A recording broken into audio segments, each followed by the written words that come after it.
Hey everybody, we're ready to begin chapter 1. It looks significantly longer. Still haven't decided on multiple chapters if they're under 10 minutes thing, but whatever. Chapter 1. Out of the Stable. Because in Stable 2, no pony ever enters, and no pony ever leaves. Gray. The walls of the maintenance stalls were all very monotonous, dull gray. The particular wall I was staring at had the merit of being a very clean gray. Pit bucks were notoriously hardy and reliable, so being the stable's pit buck technician meant that there were long periods of nothing to do. Being the pit buck technician's apprentice meant I was assigned all the mundane daily chores while my trainer took extended naps in the back room. Chores like cleaning the walls. This wall needs a mural. Fuck! Always does this. Always. I let myself fantasize, picturing the overmare agreeing and order Palette herself to turn our entire stall into one of her brightly colored masterpieces. Palette was the greatest painter in Stable 2, and like every skilled artist, made her stable a treasure. Life in Stable 2 was inevitably began to eat at your spirit. You were born in the stable. You lived your whole life in the stable. You were going to die there. And of course, your life was largely laid out for you to see by your cutie mark party. So the Overmare insisted that a new song be added to the stable's broadcast repertoire each week. That public areas were brightly painted and adored with uplifting and motivational murals. That regular parties were planned in the atrium, all in an effort to distract and stave off depression. Reality came crashing back as I stared at the eternally blank gray. Beautifying maintenance areas was tragically low priority already, and the pit buck technician stall was one of the least trafficked parts of maintenance.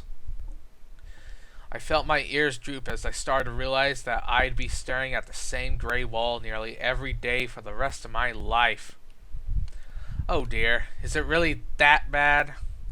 And there she was, Velvet Remedy, the gorgeous charcoal-coated unicorn with streaks of color in her white mane, and with a voice as smooth as silk and rich as finest chocolate. Oh, that's pretty good, dude.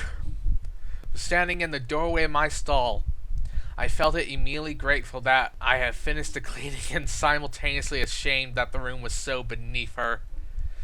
I couldn't believe she was standing there. I seen her on the stage above us at late parties. I listened to her songs incessantly, recording every new one on my pit buck so I didn't have to wait to hear it again. I'll admit it now. I had a crush on Velvet Remedy for years. Me and at least 300 other ponies. My mother used to laugh at that. Little Pip, she would say, chortling with her friends. Remedy Velvet's barn door doesn't swing that way. It took me a couple years to understand what my mother had meant by that. It took me several seconds to process that Velvet Remedy had just asked me something. What? Huh? Wonderful response, Little Pip. So elegant! I wanted to dig my way through the concrete floor and pull chunks over on top of me. She smiled sweetly. She smiled at me in that amazing voice. You looked so heartbroken when I came in. Is there anything I could do? Velvet Remedy offered to help me. I was shocked back to my senses. Velvet Remedy must have some reason to be down here. Some pit buck reason. It wasn't like she could just go wandering around maintenance after all. Looking around, I realized I was the only pony on duty. My teacher was, as usual, asleep in his office. Oh no, it was nothing. How can I be of assistance? Velvet Remedy's expression was both compassionate and unconvinced, but she lifted a forehoof, raising her pit buck to my gaze. A more elegant model than mine, with her initials and cutie mark, a beautiful bird with wings outstretched and beak open in song, embellishing it tastefully. I hate to be a bother, but it's begun to chafe. Could you replace the padding? Oh, absolutely. I was already levitating the special keys to unlock a pit buck from a pony's foreleg. As an apprentice pit buck technician, I had all manner of special precision tools in the pockets of my utility barding. I'll have it done right quick. The pit buck came off with a click. Rhymes. Velvet Remedy chuckled hesitantly, lowering her hoof. Oh no, that's all right. Take your time. I'm going to put some salve on the leg back in my room and rest for the afternoon. Oh, that's all right. Oh, sorry. That's right. Velvet Remedy was performing at the Stable 2 Saloon tomorrow night. I would have to polish it up, make it worthy of being worn above her hoof. If I spent all night on it, I could give it a full tune-up, have it running as smoothly as the day she got it, and still have it back on her before the show. All right, I'll have it back to your room this time tomorrow. You won't be disappointed, I promise. She smiled at me again, and all the gray in the world couldn't darken my day. Thank you. And then she turned to go. I watched as her cutie mark disappeared behind the doorway, and she was gone. Watching her flank, huh? Disrespectful! The next day, I was whistling one of Velvet Remedy's songs as I walked down the halls towards her room. Her pit buck was hovering alongside me in a field of magical levitation, freshly padded with the best lining I could find. Looking shiny and new, I was tired from a long night of work, but in high spirits. Velvet Remedy was going to be so happy with my work. Turning the corner, I was startled out of my reverie by the massive ponies gathered outside Velvet Remedy's room. Damn, I was going to have to battle my way through hoof print seekers and paparazzi. Levitating the pit buck higher, I started to shove my way into the crowd.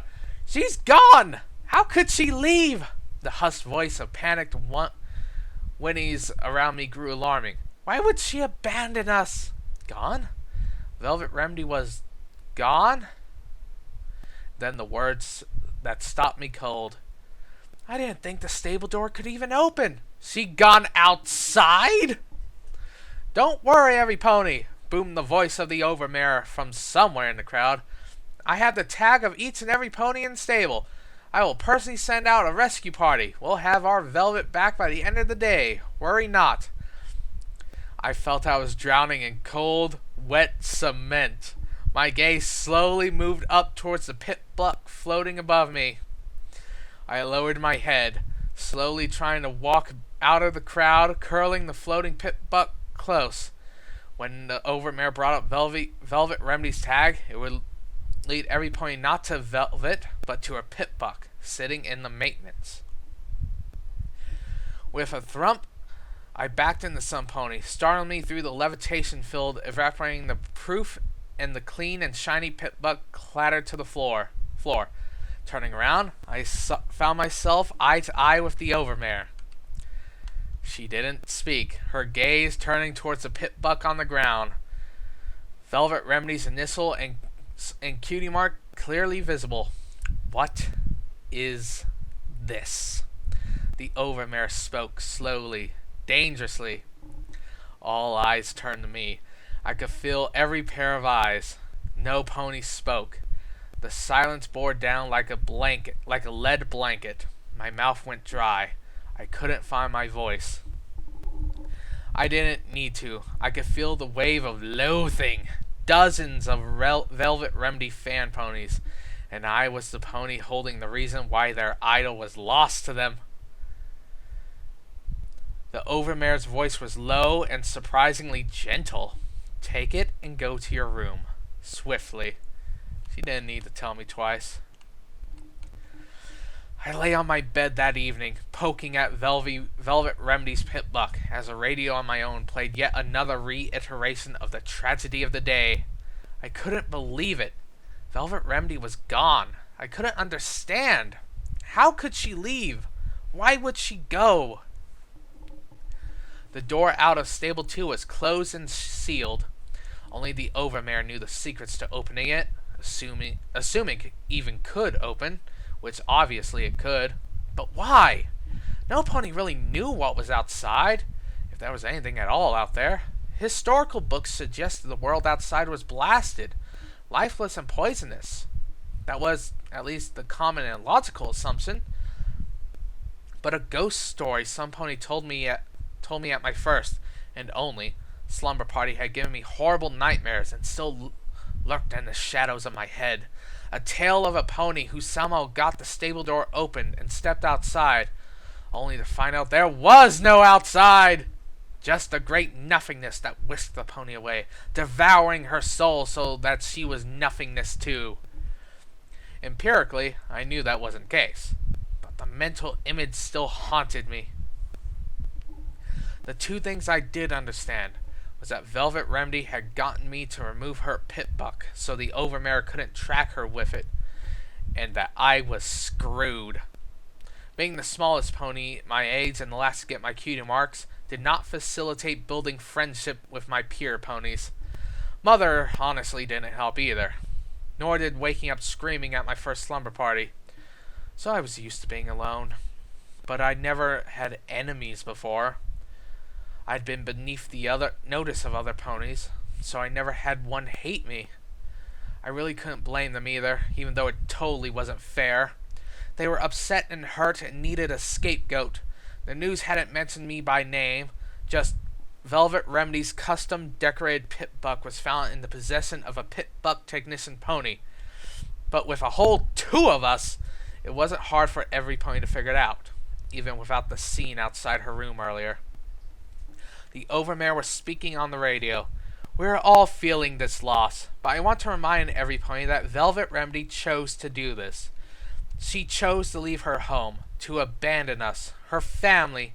She betrayed my trust and she betrayed yours, just as she betrayed the trust of the pony who she tricked into removing her pit buck, ensuring we could not find her. I know many of you are angry or hurt. I urge you to direct that anger where it truly belongs. As thankful as I was for her words, it wasn't going to change the resentment that I would face every day. Even if every pony kept it to themselves, it hung in the air like old smoke. My nose is itchy. I distracted myself with the errant pit buck, taking note of an encrypted file. I had spotted it yesterday, figuring it was probably an unfinished new song. I didn't want to open it then, both out of respect for Velvet Remedy's privacy and a dislike for spoilers. But I guess it didn't matter anymore. The song would never be played. Opening a pouch on my utility barding, I withdrew an access tool that could allow me to remove the encryption safely and easily. It was a sound file. I played it. The override code for opening the door to Stable 2 is CMC3BFF. That feels important. No!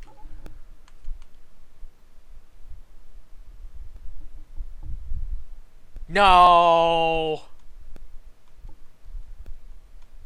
I'm following it as I scroll down.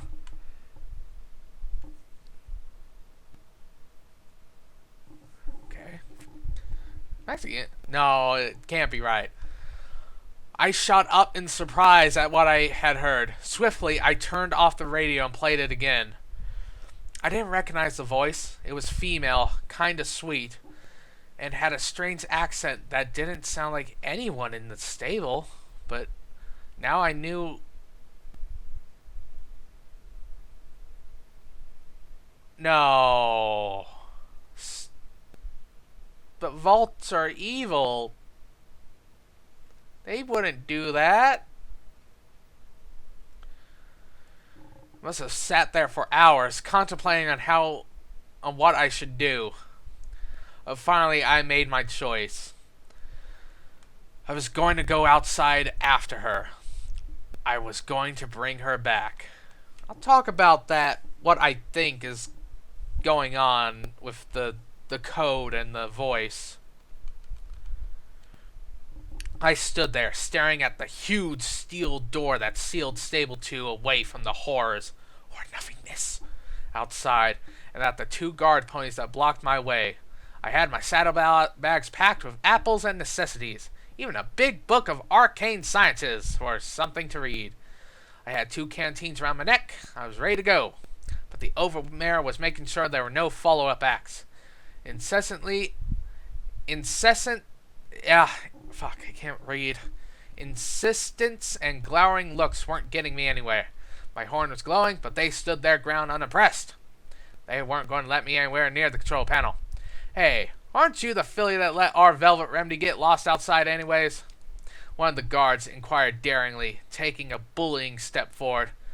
The other guard looked away in disgust, not sure if he was disgusted at me, or if he felt like the overmare seemed about ponies wanting to take it out on me. I was kind of hoping it was the former, seeing what I was about to do to them. Thud! The metal footlocker above them dropped onto their heads! People never look up. Something you learn when you play role-playing games. Knocking them both out cold. Earth ponies, they never see that levitating something up behind you trick coming. I was at the controls, entering the passcode from Velvet Remedy's pit buck when the overmare's voice boomed through nearby speakers. Stop! I order you to stop this instant! Yeah, that wasn't going to happen. Guards! I want every guard pony at Stable 2 door. Stop that filly! Oh, crap. My hooves flew to the main switch of the door. I prayed to Celestia that the code worked. Then, with all my strength, I threw the switch. A loud clanging filled the air, followed by a hissing of steam and a great rumble that shook the room. As I watched the massive bolt that held the door from Stable 2 slid back. A huge hinge arm swung down, attaching itself to the door, and with a teeth-hurtling squeak, I always hate that shit, pulled the massive steel door out of the way. I don't know why I'm pointing at the fucking screen. It's not like you can actually see. Randomly, I found myself thinking in my mother's voice. Stable 2's barn door doesn't swing that way. Wait, what? I think I missed a paragraph. Huge hinge arm swung down, attaching itself to the door, and with a teeth-hurtling squeal, pulled the massive steel door out and away. Randomly, I found myself thinking in my mother's voice, Stable 2's barn door doesn't swing that way. The door to Stable 2 wasn't supposed to swing at all! Even though I knew through the switch, I was stunned to see it actually open. You don't have to do this, little Pip, isn't it? The overmare's voice kicked me out of my stupor. I could hear the hooves of galloping guards drawing near. Don't worry, I'll bring her back. No, you won't! If you leave here, you'll never be let back in. For a moment, the unfairness stung. The overmare was willing to send out a search party to bring Velvet Remedy back, but then Velvet was special, and I was not. Part of me wanted to turn back right there, crawl back to my room and my dreary but safe life. Drawing myself up, I stepped out the door. Oh god, we're not even halfway out. Oh wait, yes we are. I forgot part of the comments take up the sidebar too. Moving forward quickly, with a final hiss and clang, the steel door Stable 2 closed. Irrevocably. Why? I read fine. Why is it when I read and talk, I have a problem? You guys have that problem? Where you're reading out loud and you just fuck up words you know? The door of Stable 2 closed irrevocably. Fuck it. Behind me. I don't know what's wrong with me. I don't know what I expected to find just beyond the door, but it certainly wasn't this long, dark hallway that smelled of rotting timbers and sculptured air. Or sepulchre air. Big words there, buddy. I was no longer in the stable, but I wasn't outside yet either. I was in limbo. I turned on my pit buck's light and recoiled with a gasp of the skeletons of long-dead ponies which littered the hall. The outside of the stable door is marred from the ponies who slammed on it until their hooves cracked and shattered, trying to get in.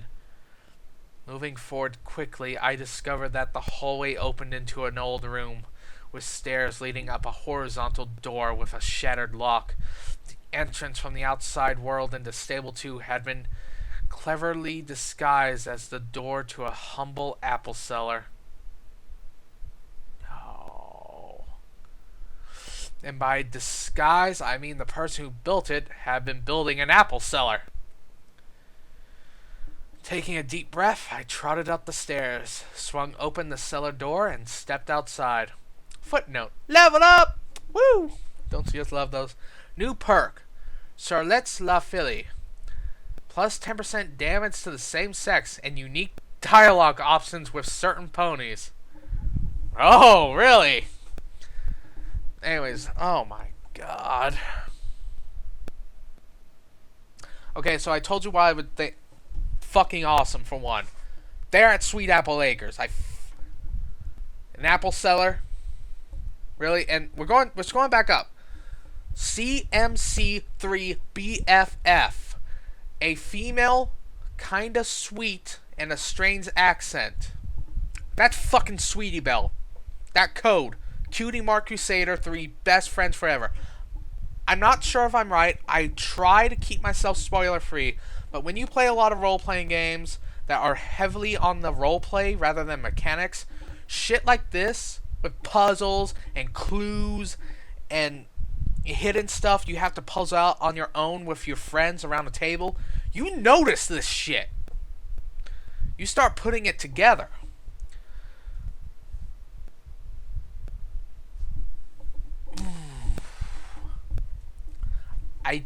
I believe I'm right. CMC3 BFF, that code, Cutie Mark Crusader 3, best friends forever. It's the only thing that makes sense, and it's what my 3 years of tabletop roleplay experience is telling me. That's Sweetie Belle. They're at Sweet Apple Acres. The fucking Cutie Mark Crusaders built the stables, which confuses me because in Fallout the stables. The vaults are kind of evil. Like, some of them are to save humanity and protect America way of life, but most of them are experiments. Horrible, evil experiments. Like, just horrible.